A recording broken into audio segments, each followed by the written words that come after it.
The Orphan Train by Noah Ward. Every town has its urban legends, stories that are passed down generation after generation, stories about phantom hitchhikers, unexplained disappearances, or haunted cemeteries.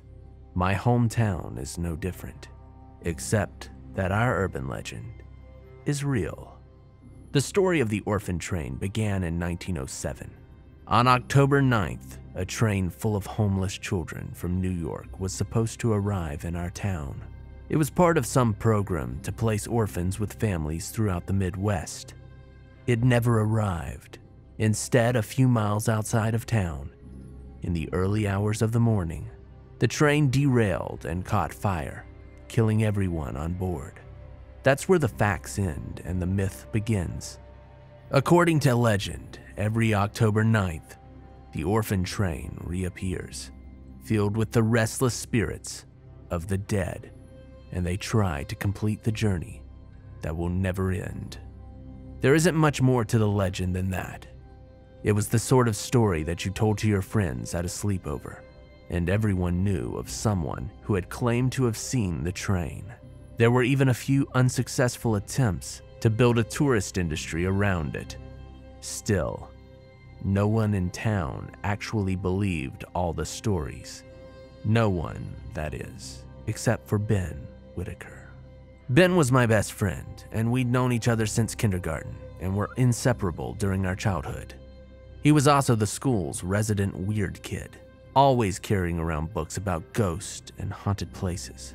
I had similar interests, but for me it was just a phase. For Ben, it was something more.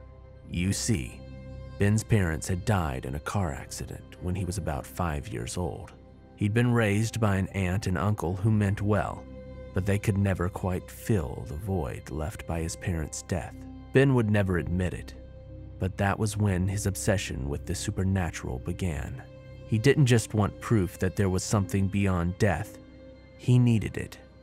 Of course, growing up, I didn't understand that. Ben was just my friend who was a little weird. Sure, his obsession with the paranormal was annoying, but I thought it was harmless.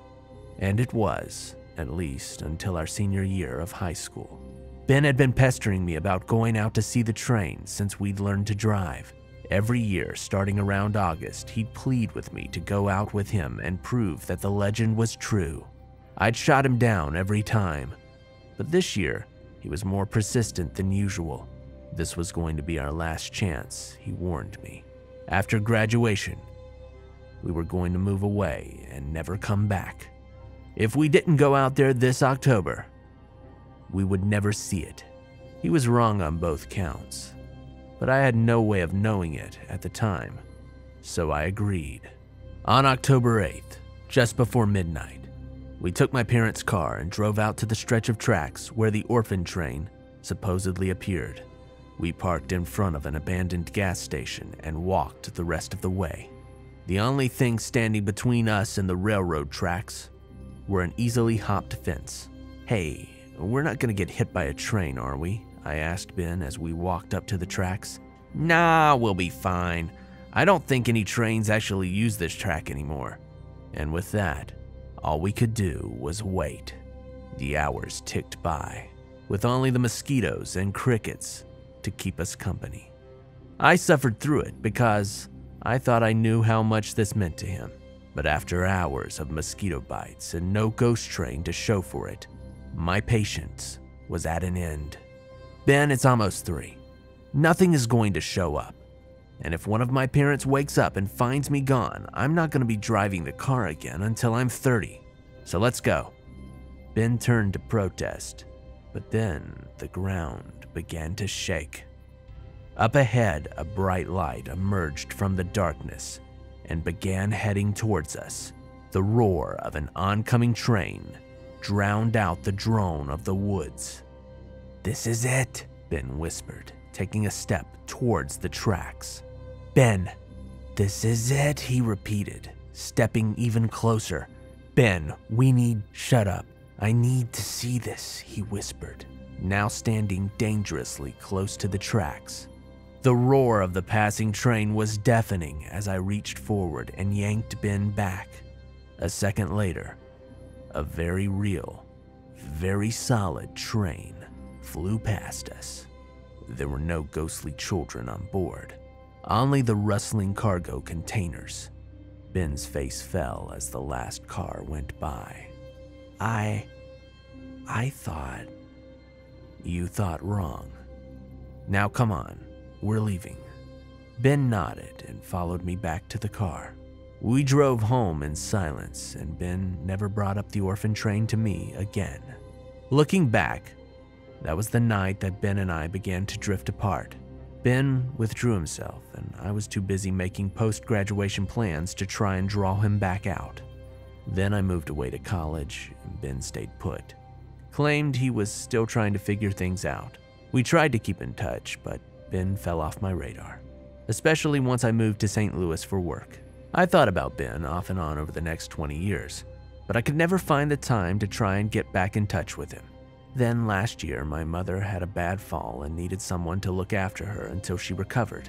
So I packed my things and headed back to my hometown for an extended stay. I was bringing in the mail one day, and nestled between the bills was a get well card from the Whitakers. That was nice of them. I should send them something back. Things have been hard for them since they lost their boy, she sighed, setting the card on her nightstand. Their boy? I thought they only had daughters.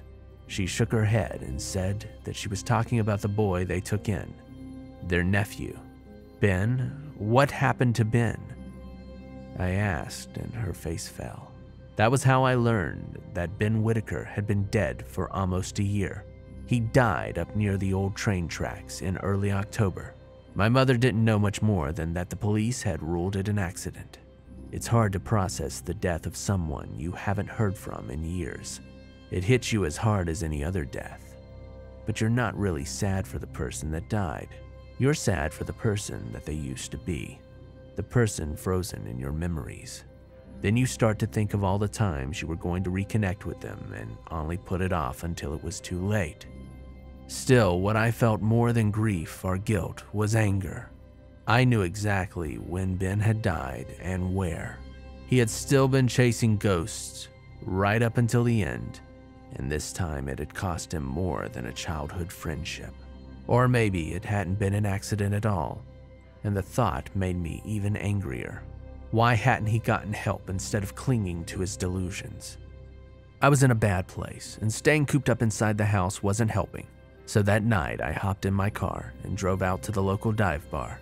It was the early hours of October 9th when I stumbled out of the bar and made my way to my car. I didn't intend to drive out to the tracks, but I still wasn't surprised when that's where I ended up. I staggered out of my car and towards the tracks. The old gas station was rubble now, and the only remainder of the fence was a few rusted poles jutting out of the ground. I stumbled past them and came to a halt next to the track. Looking them over, I had to wonder why they were still even there. Not like they were doing anyone any good, all rusted over and half buried in the dirt. They should have been torn up years ago. It took me a few moments for my mind to fully register those thoughts. No train had run on these tracks in at least a decade. Whatever had happened to Ben out here, it hadn't involved a train. My mind was still struggling to process what this meant when I heard the train whistle. It was a shrill sound that pounded into my skull like a jackhammer. I turned to the source of the noise and I screamed. You see, hearing a legend is one thing, but seeing it is something else. I thought I knew the story of the Orphan Train, but I didn't know the half of it. I didn't know the train was bent and broken, still bearing the scars of the accident, or that the children inside were just as broken and stared out, not in fear or anger, but in resignation. I didn't know about the stench of burning coal and flesh that the train carried with it, and I wish to God I still didn't know about the screaming face of Ben Whitaker, pressed against the glass and begging to be let off the train, a train that will never reach its destination.